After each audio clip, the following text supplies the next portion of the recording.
68 70களிலே கீழ்வெண்மை கலவரங்கள், அதற்கு பின்பாக 95 கொடியம்பலம் கலவரம், அதுக்கு பின்பாடி கீழே கச்சரத்த படுகொலை, தொடர்ச்சியாக இந்த மக்கள் மீது பல்வேறு தரப்பட்ட படுகொலைகளும் அத்துமீறல்களும் உரிமை மீறல்களும் நடந்து கொண்டிருக்கும் பொழுதும் கூட இன்றளவும் கூட இந்த சமுதாயம் ஒரு இடத்தில் கூட அடிபடியவே இல்லை. அப்படிப்பட்ட இந்த தேவேந்திர குல வேளாளர் சமூகத்தில் வந்தவர்கள் தான் இந்த பஞ்சநாயப்பட்டி கிராமத்தார்கள். இங்கே மாற்று சமுதாயம் யாரும் கிடையாது. முழுக்க தேவேந்திர குல வேளாளர் பகுதி மக்கள் வசிக்கக்கூடிய பகுதி. நாங்கள் அவர் கூறியது போல தீபக், நீங்க உங்க காவல்துறையோட கண்ணோட்டம் எப்படி இருக்குன்னா, தீபக் ராஜா அருவா எடுத்து கொண்டோம், அருவா எடுத்து சும்மா கொள்ளல, குளத்துல குளிக்க முடியல, அரசு அனுப்புன பஸ்ல எங்களால பயணம் பண்ண முடியல, உயர் ஜாதிக்கார வந்தா எந்திரிச்சு நிக்கணும். என் வீட்டு பொம்பளை, என் பாட்டி 60 வயசு பாட்டியா இருக்கும், அவன் 25 வயசு பையன் வந்தவன் என் 60 வயசு பாட்டி எந்திரிச்சு நிக்கணும். இது கொடுமை. இதை கண்டு குளத்தில் குளிக்க முடியல, ஒரு பொதுவான இடத்துக்கு தன்னை என் அப்பனும் என்னோட தாத்தனும் தோல்ல துண்டை போட்டு போக முடியல.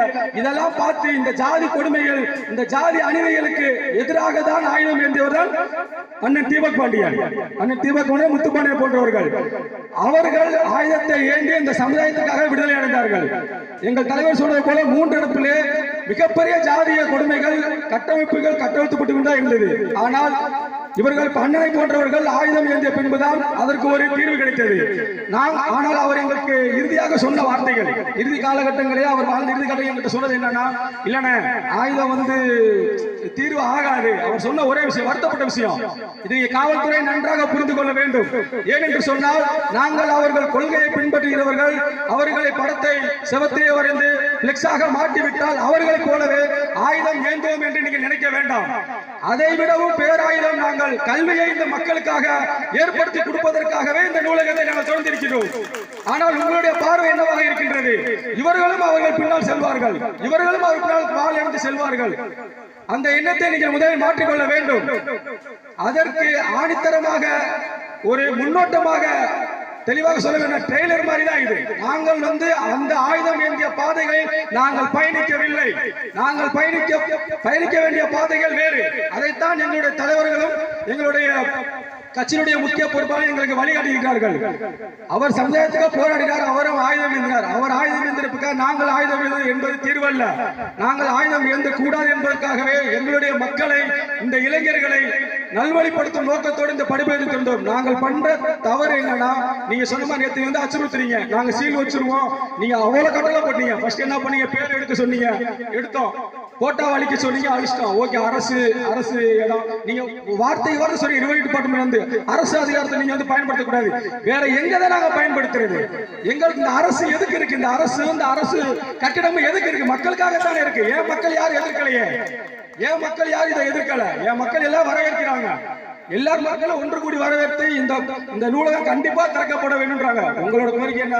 நாங்க அதை எங்களோட சொந்த இடத்தில் இதே ஊரில் தீபக் ராஜா பெயரில் நாங்கள் நூலகத்தை திறப்போம் என்பதை இங்கே கூடிக்கொண்டு, இன்னொரு விஷயம், ஒரு அடிப்படை புரிதல் இறுதியாக இந்த உரையை முடித்துக் கொள்கிறேன். கிழக்கு தொகுதியில கிட்டத்தட்ட 70,000 தேவேந்திர குல வேளாளர்கள் ஓட்டு இருக்கு.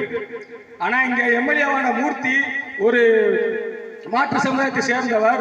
நம்மளுடைய ஓட்டு வங்கி வாங்கி, நம்முடைய தோழமை கட்சியான விடுதலை சிறுத்தைகள் ஓட்டு வங்கி வாங்கி தான் இங்க எம்எல்ஏவா இருக்காரு.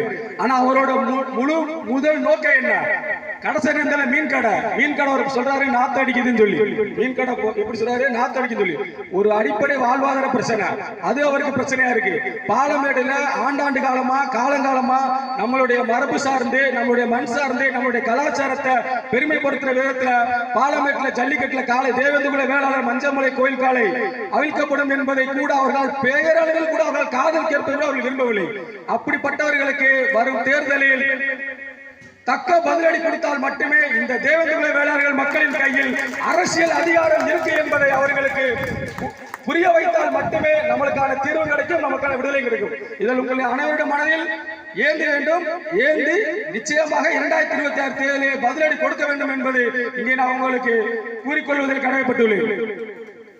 பொறுமையா இருந்த உங்க அனைவருக்கும் என்னுடைய நன்றியை தெரிவித்துக் கொள்கிறேன். நன்றி, வணக்கம்.